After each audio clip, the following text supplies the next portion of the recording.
Калинка, калинка моя, в саду ягода, малинка, малинка моя. Оха, Тибердинская, оха!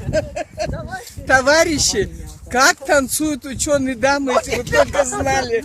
Это ж, они вечно, знаете, такие скромные, серьезные, а тут я их подловила, я их вот так вот.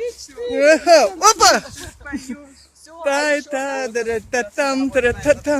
Мама мия, посмотрите, какие сказочные вершины Тибердинские, а вот там снежная вершина, а тут вот солнышко между золотыми листочками.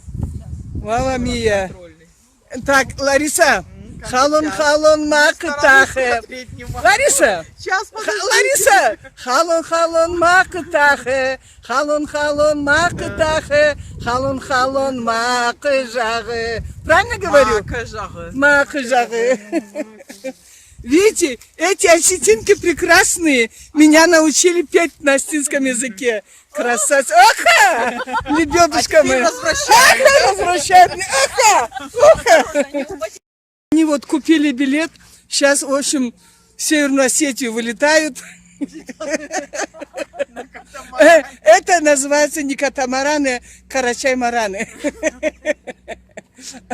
Это у нас называется Каракёль. Ну, как бы родниковое оно. Очень глубокое.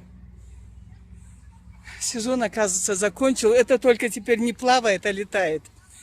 Мои любимые подруги из Согу. Это Светлана Хубулова и Лариса Хаблиева. Что-нибудь скажите Карачаево-Черкесии, какое-нибудь благопожелание, Светлана? Вот ваши чувства какие? Народ, вы нас просто очаровали. И народ, и природа, и ваше гостеприимство. Дай Бог, чтобы все это превращалось год от года. Процветай, Карачаево-Черкесия. Лариса, Карачаево-Черкесия у тебя вторая родина. Конечно, ты училась в городе Карачаевске, Кочегу, моя любимая подруга. Мы 20 лет дружим, еще не раздружились. Слава Богу. Скажи что-нибудь. Процветание моей родной Карачаево-Черкесии, второй моей родине, как говорится. Спасибо, спасибо большое. Ну вот, осень, золотая осень. Знаете, красота с грустинкой, просто не знаю. Посмотрите, лошади пьют родниковую воду. Говорят, это родниковое озеро. Так что и очень глубокое.